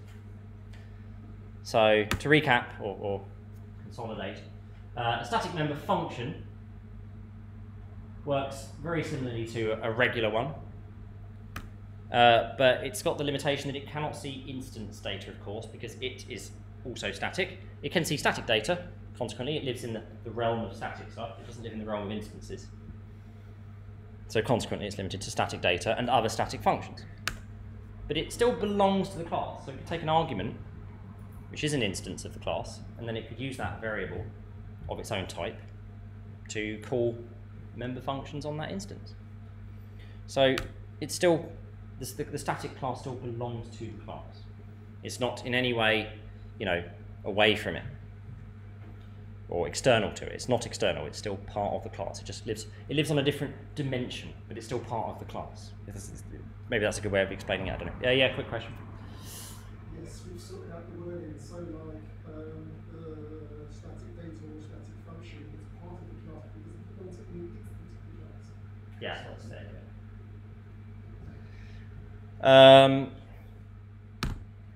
So they behave exactly like regular functions, right? They essentially are kind of like free functions because you can call them directly. You don't need an instance of the class. But they have special, of course, they belong to the class, so they can see private data and all that stuff, right? Private static data. Or you can pass them an instance, and they can access private member functions on an instance. You'd have to give them one because they're static. So I'm not sure what the heck I meant with this one. They magically operate on an individual instance. All right, well, I copied this from last week, but I'm sure I had a really good reason. I'm sure I had a really good reason for it last week or the week before when I said this. But they can operate on an instance. Forget the magically. Terrible bullet point. I'll have to fix that later. Oh no, now it all makes sense. Sorry, non-static member functions do just magically operate on an instance, right? You call a non-static member function, and you can just use all the instance data, right? It just works. But obviously, static functions don't have that ability. Right, but if you give them an argument as an instance, they can then use stuff inside that instance of their own type. And again, they can still traverse the public, protected, and private boundaries. They are first class part of the class. And making a member function is super easy. Just stick the word static in front of it. But anyway, it is now exactly 9 o'clock. That's all we've got time for. So as usual. Thank you very much. Just bear with me for 1 second because I got a very important announcement. So just bear with me for 1 second. Would you mind opening the website? And put my own.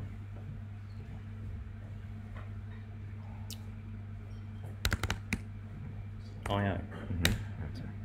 We can make it full screen. Okay. Okay, ladies and gentlemen,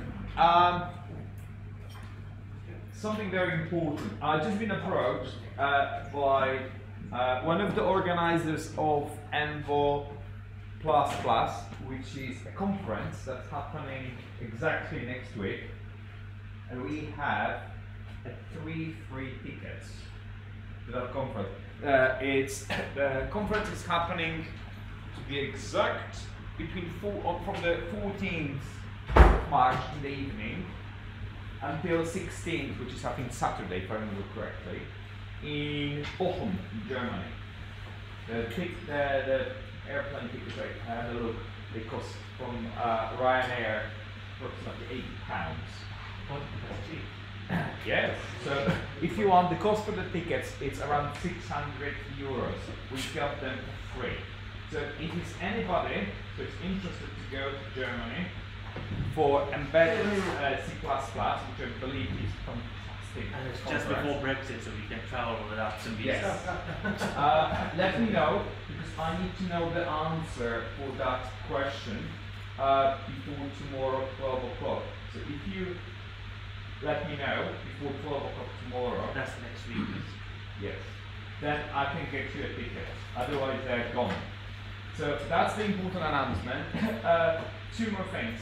First, can you ensure that the place is spotlessly clean, so we will be not kicked out next time, and maybe you will have a chance to get back here when we need it. And obviously, I would say, please do make sure these two guys, yes, Christian and Ollie, are well hydrated and fed, yes, even if you don't stay in the pub. Thanks very much, and see you next week.